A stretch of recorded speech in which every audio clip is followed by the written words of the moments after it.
हमारी कहानी का नाम है सच्ची वफादारी। एक दफा शाहजहां बादशाह और इसका एक बेटा हाथी पर सवार होकर शिकार के लिए गए। रास्ते में इनका हाथी बिगड़ गया।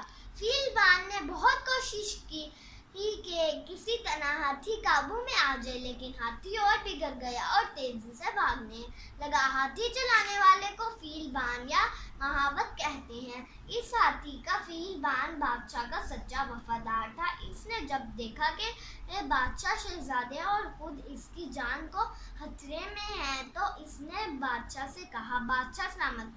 हाथी का गुस्सा और जोश दूर करने का इसके सिवा कोई तरीका नहीं कि मैं अपनी जान आप पर कुर्बान कर दूं, वरना हम तीनों अपनी जानों से हाथ धो बैठेंगे। ये कहकर वो हाथी से कूद पड़ा और बादशाह के रोकते रोकते इसने अपने आप को हाथी के आगे डाल दिया। हाथी ने आनन फानन उसको अपने पांवों के नीचे कुचल डाला और उसी वक्त इसका गुस्सा दूर हो गया। इस तरह बादशाह और शहजादे की जानें तो बच गईं, लेकिन इनको फीलबान की मौत का बहुत दुख हुआ।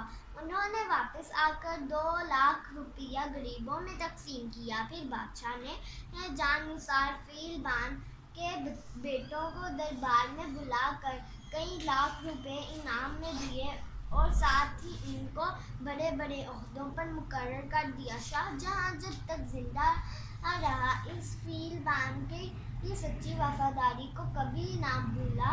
जब भी इसकी याद आती इसकी आंखों में आंसू आ जाते थे।